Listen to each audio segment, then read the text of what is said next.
Chapter The Real and Apparent Man, Part 2. We next come to psychology. I am looking at you. The external sensations are brought to me by the eyes. They are carried by the sensory nerves to the brain. The eyes are not the organs of vision. They are but the external instruments. Because if the real organ behind, that which carries the sensation to the brain, is destroyed, I may have 20 years, yet I cannot see you.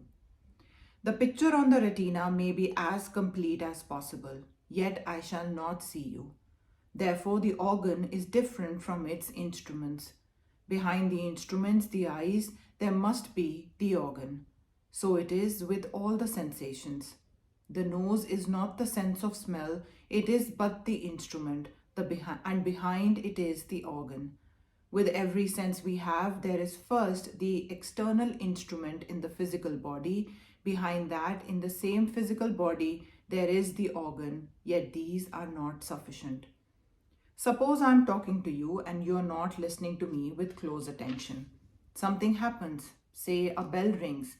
You will not perhaps hear the bell ring.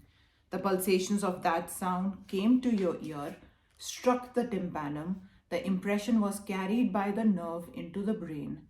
If the whole process was complete up to carrying the impulse to the brain, why did you not hear? Something else was wanting. The mind was not attached to the organ. When the mind detaches itself from the organ may bring any news to it, but the mind will not receive it.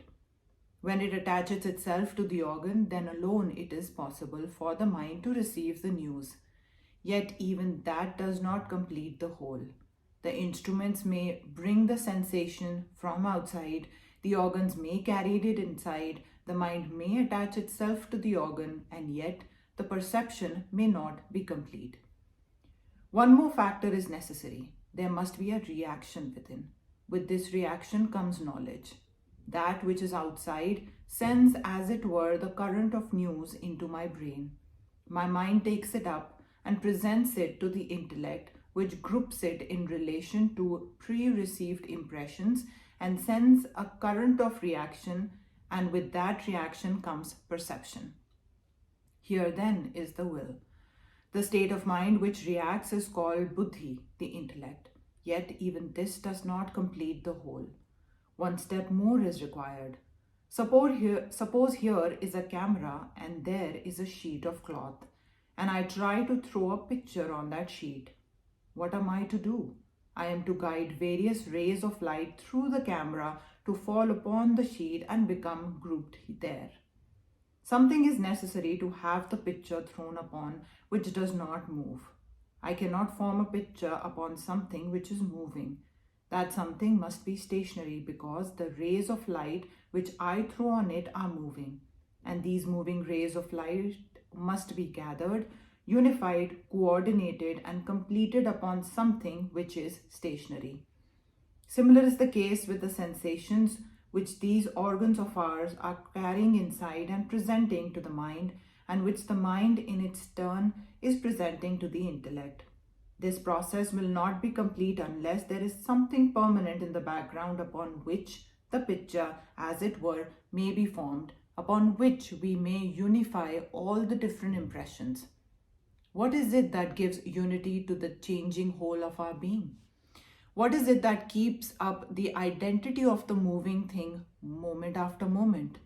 What is it upon which all our different impressions are pieced together, upon which the perceptions, as it were, come together, reside, and form a united whole? We have found that to serve this end, there must be something, and we also see that that something must be relatively to the body and mind motionless. The sheet of cloth upon which the camera throws the picture is relatively to the rays of light motionless, else there will be no picture. That is to say, the perceiver must be an individual. That this something upon which the mind is painting all these pictures, this something upon which our sensations carried by the mind and intellect are placed and grouped and formed into a unity, is what is called the soul of man. We have seen that it is the universal cosmic mind that splits itself into the Akasha and Prana. And beyond mind, we have found the soul in us. In the universe behind the universal mind, there is a soul that exists, and it is called God.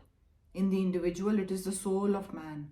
In this universe, in the cosmos, just as the universal mind becomes evolved into Akasha and Prana, even so we may find that the universal soul itself becomes evolved as mind. Is it really so with the individual man? Is his mind and creator of his body, and his soul and creator of his mind? That is to say, are his body, his mind, and his soul three different existences? Or are they three in one? Or again, are they different states of existence of the same unit being? We shall gradually try to find an answer to this question. The first step that we have now gained is this. Here is this external body. Behind this external body are the organs, the mind, the intellect, and behind this is the soul. At the first step, we have found, as it were, that the soul is separate from the body, separate from the mind itself. Opinions in the religious world become divided at this point, and the departure is this. All those religious views which generally pass under the name of dualism hold that the soul is qualified, that it is of various qualities, that all feelings of enjoyment, pleasure, and pain really belong to the soul. The non-dualists deny that the soul has any such qualities. They say it is unqualified. Let me first take up the dualists and try to present to you their position with regard to the soul and its destiny.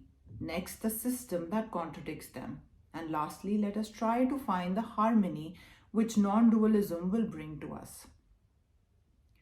This soul of man, because it is separate from the mind and body, because it is not composed of Akasha and Prana, must be immortal.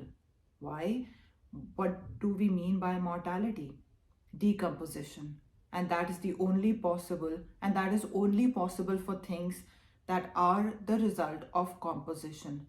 Anything that is made of 2 or 3 ingredients must become decomposed.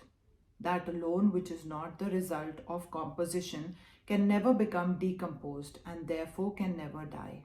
It is immortal. It has been existing throughout eternity. It is uncreate. Every item of creation is simply a composition. No one ever saw creation come out of nothing. All that we know of creation is the combination of already existing things into newer forms. That being so, this soul of man, being simple, must have been existing forever, and it will exist forever. When this body falls off, the soul lives on. According to the Vedantists, when this body dissolves, the vital forces of the man go back to his mind, and the mind becomes dissolved, as it were, into the prana, and that prana enters into the soul of man, and the soul of man comes out, clothed, as it were, with what they call the fine body, the mental body or spiritual body, as you may like to call it. In this body are the samskaras of the man. What are the samskaras? This mind is like a lake, and every thought is like a wave upon that lake. Just as in the lake waves rise and then fall down and disappear, so these thought waves are continually rising and in the mind stuff and then disappearing. But they do not disappear forever. They become finer and finer. But they are all there, ready to start up at another time when called upon to do so. Memory is simply calling back into wave form some of those thoughts which have gone into that finer state of existence. Thus, everything that we have thought, every action that we have done is lodged in the mind. It is all there in fine form, and when a man dies, the sum total of these impressions is in the mind, which again works upon a little fine material as a medium.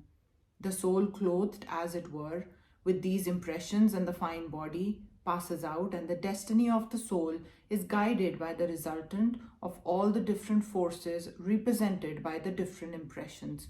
According to us, there are 3 different goals for the soul.